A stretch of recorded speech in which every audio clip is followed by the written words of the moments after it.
রাশিয়ার উপরে অতর্কিত এক বড়সড় হামলা চালালো ইউক্রেন। রবিবার চালানো এই গোপন অভিযানে নড়ে চড়ে বসেছে আন্তর্জাতিক মহল। ইউক্রেনের দাবি, এই হামলায় রাশিয়ার 41টি যুদ্ধ বিমান ধ্বংস হয়েছে। সামরিক দিক থেকে এই হামলাকে ইউক্রেনের অন্যতম বড় সাফল্য বলেই মনে করছে আন্তর্জাতিক বিশ্লেষকরা। গোয়েন্দা আধিকারিক আন্তর্জাতিক সংবাদ মাধ্যম রয়টার্সকে জানান, এই বিশেষ অভিযানের নাম ছিল স্পাইডারস ওয়েব।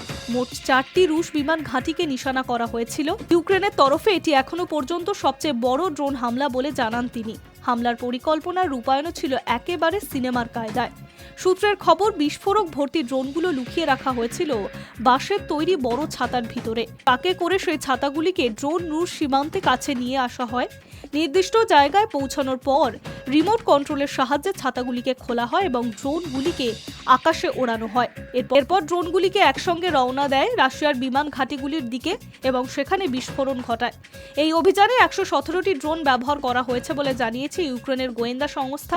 পুরো পরিকল্পনার তত্ত্বাবধানে ছিল ইউক্রেনের প্রেসিডেন্ট ভলোদিমির জেলেনস্কি এবং দেশের নিরাপত্তা সংস্থা এসবিইউ এর প্রধান ওসিল মলিউক।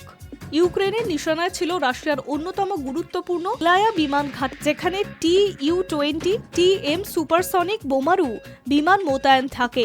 এই বিমানগুলি ইউক্রেনের বিরুদ্ধে হামলার জন্য প্রায়শই ব্যবহার করে রুশ সেনারা। এছাড়াও TU-95 নামের আরেকটি রুশ বিমানও এই হামলায় ধ্বংস হয়েছে বলে জানা গিয়েছে।